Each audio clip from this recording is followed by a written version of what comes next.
Halo semua, kembali lagi di mata kuliah kita, wawasan dan implementasi teknologi. Hari ini kita melanjutkan pembahasan kita dari pertemuan sebelumnya mengenai IoT, dan hari ini kita akan membahas mengenai IoT Today. Jadi, apa aja yang akan kita pelajari di hari ini adalah bagaimana IoT sekarang ini bisa membantu hidup kita. Kemudian example atau contoh dari IoT, lalu kita akan masuk ke dalam pembahasan case study dari IoT. IoT today. The term IoT consists of two main parts, namely the internet, which regulates connectivity, and things, which means object or device. Jadi, IoT sendiri kita bicara adalah koneksi dari internet yang dapat mengkomunikasikan things, yaitu objek atau device. Semua seperti yang minggu lalu saya sampaikan, bahwa kita bicara IoT, kita bicara adalah sebuah device atau beberapa device yang saling berkomunikasi untuk dapat mencapai tujuan mereka. In simple terms, you have things which have the ability to collect data and send it to the internet. This data can be accessed by other things as well.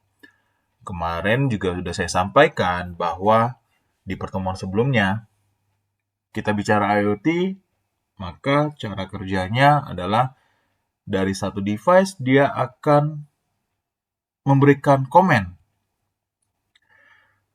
melalui connectivity, baik itu Bluetooth, infrared, internet, dan melalui komen itu dia akan meminta device lain untuk merespon. Begitu seterusnya. Jadi IoT boleh dibilang adalah salah satu teknologi, salah satu hal yang semakin kesini semakin akan sering kita temui dan bahkan akan menjadi suatu hal yang akan tidak bisa lepas dari kehidupan kita. Nah, kita bicara Industrial Internet of Things, atau kita masuk ke dalam industri 4.0, yang terkenalnya seperti itu ya, adalah nama yang digunakan atau diberikan untuk IoT teknologi in a business setting. The concept is the same as for the consumer IoT device in the home, but in this case, the aim is to use a combination of sensor, wireless network, big data, AI, and analytics to measure and optimize industrial process. Jadi, basically, IoT yang ada di dalam kehidupan sehari-hari atau di kehidupan kita, itu juga digunakan pada industrial. Nah, yang membedakan adalah kalau di kehidupan kita sehari-hari, IoT itu mungkin membantu kita dalam proses kerja kita, dalam hal kebiasaan atau rutinitas kita, seperti halnya yang kemarin saya sampaikan adalah alarm, mungkin juga remote AC, mungkin juga nanti akan ada untuk seperti buka pintu menggunakan handphone ataupun RFID kartu. Nah, di dalam industri IoT juga digunakan untuk membantu proses kerja dari perusahaan tersebut, dari manufaktur tersebut. Mulai dari pengumpulan big data, mulai dari mungkin otomasi dari sistem atau mesin. Nah, itu bisa digunakan. If introduced across an entire supply chain, rather than just individual companies, the impact could be even greater with just-in-time delivery of material and the management of production from start to finish. Makanya kalau kalian pernah ataupun kalian kerja di manufaktur, kalau yang sudah menggunakan IoT, maka semua rutinitas kerja itu akan dikerjakan secara otomasi. Jadi bukan lagi sebatas operator klik tombol ini baru mesin bekerja, enggak. Tapi pekerjaan itu semua akan dilakukan antar device dengan teknologi IoT itu sendiri. bukan sebatas di mesin juga, tapi kita juga bicara kepada software back-end-nya. IoT juga dapat bekerja di situ. Dalam hal apa? Sebagai contoh,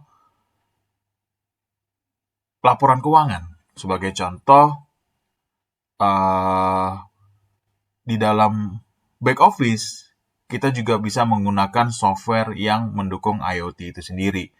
Jadi, mungkin mengenerate forecast atau ramalan dari production cost kita seperti apa, kemudian production revenue kita nanti berapa. Nah, itu semua bisa dibantu dari IoT. Dari mana? Dari dengan menggunakan teknologi IoT dengan digabungkan dengan AI dan analytics. Seperti itu. Okay. The IoT promise to make our environment, our home and office and vehicle smarter, more measurable, and chattier. Smart speaker like Amazon Echo dan Google Home make it easier to play music. Home security system make it easier to monitor what's going on inside or outside, or to see and talk to visitor. Meanwhile, smart thermostat can help us heat our home before we arrive back. And smart light bulbs can make it look like we're home even when we're out. Jadi, zaman sekarang atau hari ini IoT bukan lagi menjadi barang yang langka, enggak. Kalau kalian mungkin di rumah kalian sudah menggunakan teknologi IoT, kalian sudah merasakan benefitnya. Yang saya pernah mention di pertemuan sebelumnya, Google Home. Jadi, saat kita menggunakan Google Home, kita bukan hanya sebatas mengatakan, "Hey Google, please play music." Enggak sebatas itu aja. Walaupun itu sudah selangkah lebih maju dibanding kita harus membuka handphone kita secara manual, lalu mencari aplikasi YouTube atau aplikasi Spotify, lalu mengetikkan lagi judulnya. Nah, itu cara manual. Tapi dengan kita menggunakan IoT, kita bisa menggunakan Google Assistant kita.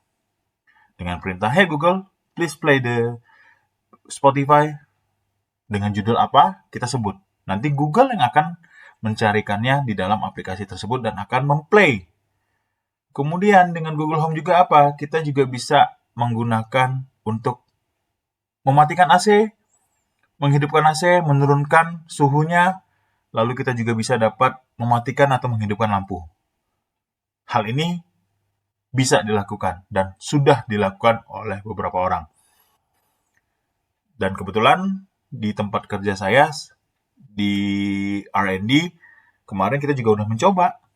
Dan ternyata it works. Dengan menggunakan Google Nest Hub namanya, yaitu satu device Google yang bentuknya udah nggak lagi speaker, tapi dia udah bentuk seperti tab. Nanti kalian bisa search saja Google Nest Hub namanya. Nah, itu kita bisa mengkoneksikan ke antar device. Jadi, Google bisa matiin AC, bisa. Dia menggunakan apa? Menggunakan salah satu device, kalau nggak salah namanya Sensibo. Nah, itu device itu kita masukkan di dalam controller AC, dan mereka akhirnya melalui jaringan WiFi, dia bisa berkomunikasi. Lalu juga kita bisa mematikan lampu. Lampunya juga kita ganti dengan Sensibo juga kalau nggak salah. Nah, dari lampu itu kita juga bisa melakukan apa? On-off. Dan smart bulbs, ini apa? Bohlam lampunya kita juga bisa ganti menggunakan bohlam lampu IoT yang sudah mendukung IoT. Jadi apa? Bohlam lampunya bisa kita, selain kita bisa nyalakan on-off, kita juga bisa membuat dia dim. Ya, tahu ya dimnya. Jadi kita bisa membuat dia terangnya 30%, membuat terangnya 40%. Dan yang terbaru, lampunya bisa warna-warni. Jadi kita perintahkan Google, hey Google, please change the lamp atau the light become yellow. Jadi bisa jadi warna kuning. Canggih, menurut saya canggih. Oke, ini salah satu contoh dari IoT, yaitu Nest Smart Thermostat. Device ini bisa apa? Device ini bisa melakukan temperatur. mengatur suhu temperatur. Jadi kalau seandainya kalian ada di rumah, di luar negeri, hal ini sangat penting. Kenapa? Karena di luar negeri itu dingin-dingin banget, panas-panas banget. Jadi di luar negeri biasanya di rumah-rumah ada heater. Di kita juga bisa. Jadi smart thermostat ini bisa kita combine dengan aircon kita, dengan AC kita. Dari situ kita bisa mengatur. Kalau seandainya ada manusia di dalam ruangan, maka dibuat suhunya menjadi lebih sejuk. Kalau seandainya di luar ruangan ternyata hujan, maka dibuat suhunya menjadi lebih hangat.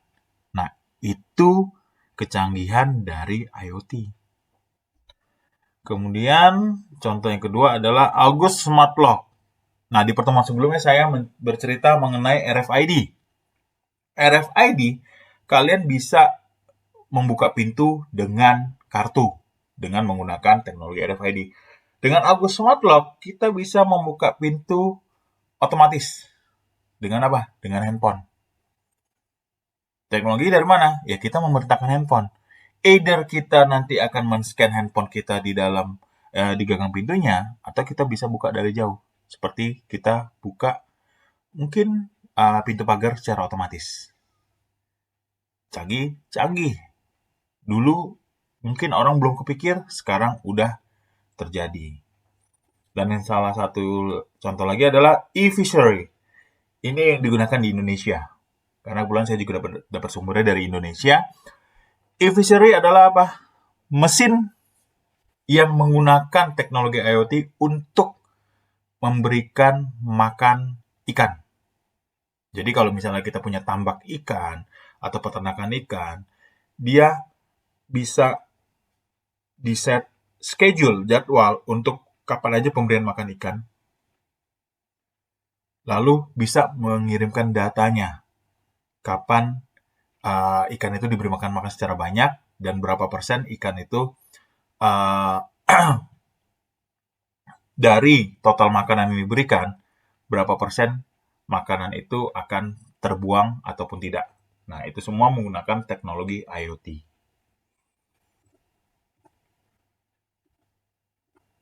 Oke.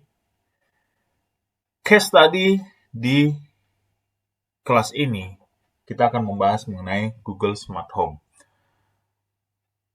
Saya minta dari masing-masing kelompok bisa mencari tahu mengenai apa itu Google Smart Home. Akan saya jelaskan, saya akan memberikan satu paper. Dari paper itu kalian akan kembangkan bagaimana Google Smart Home bisa menjadi salah satu IoT yang sangat-sangat membantu manusia dalam kehidupannya sehari-hari. Oke, after this slide, saya akan jelaskan sedikit mengenai case study-nya. Saya harapkan kalian bisa membuat paper mengenai case study ini. Terima kasih telah mendengarkan pertemuan kita kali ini. I hope you enjoy it. Thank you for today. Thanks.